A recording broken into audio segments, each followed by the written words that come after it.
Hi again, Ian Dainty here, and we're going to carry on today with question 64 of our 101 marketing questions, and that is, in B2B marketing, what does your website need to be effective?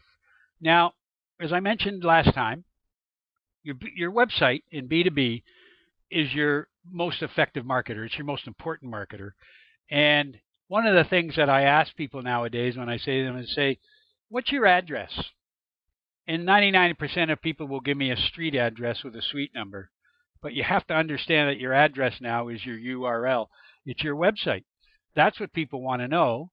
And that's why it's so important that you understand why your website is so important to your business.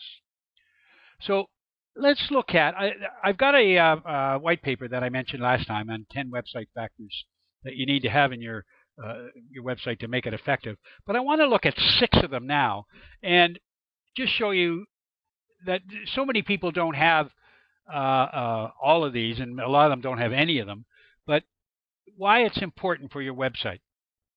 First of all, I want you to understand that function is greater than design.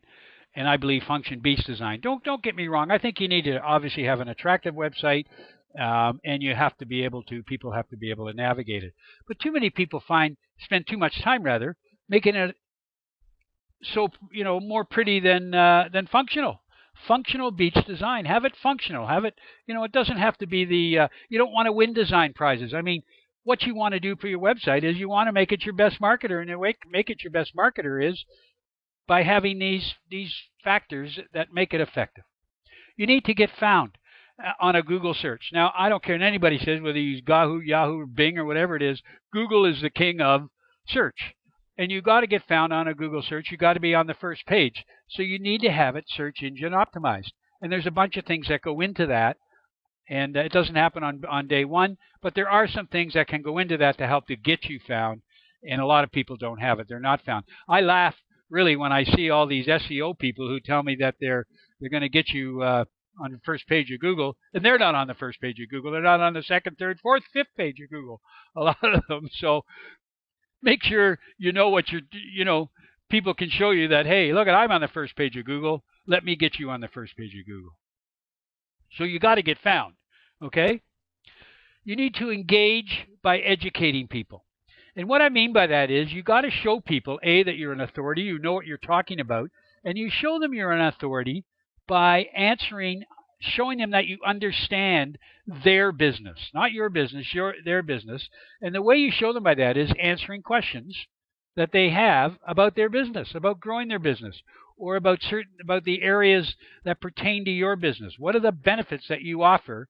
And you show the benefits that you offer by answering questions. So you're going to educate them on how you are an authority, and also educate them on things that they need to do in order to build their business better, that can make them better at their business and can solve their problems for you. So that's how you engage them. And this has to be done on a constant basis, and it's usually done through a blog. There are some things obviously you need to put on your your services and your products, etc.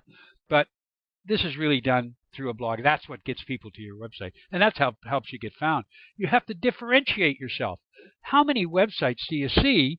I mean, just type in billing services for telecom as an example. I've done over the many times, and you get 45 sites, and they all tell you the same thing, maybe in a few different chains of words a little bit, but they don't differentiate themselves. Differentiate yourself. You can do this by doing this and the other couple of points that I'm going to mention.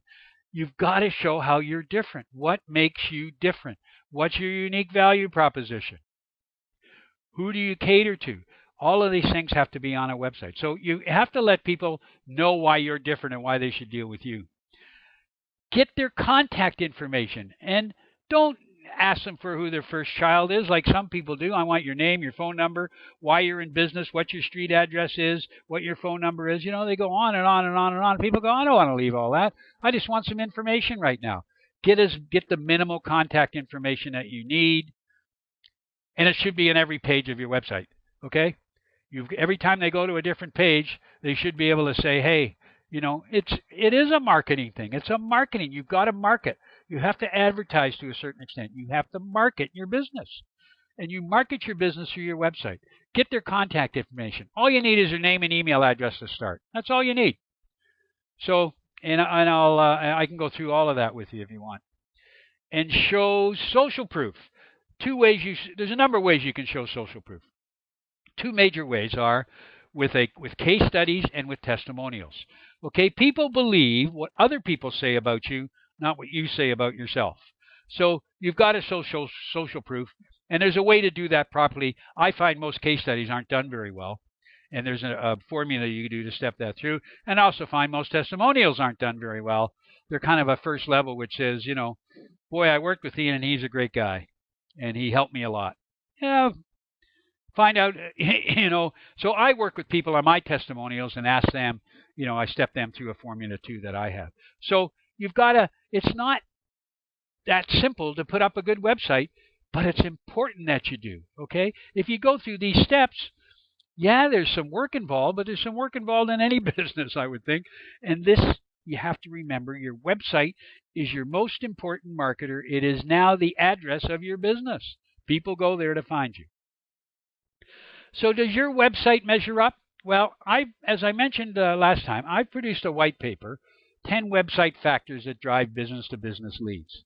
Okay, and that's what you want to do. That's what your website is to do, is to get leads for your business.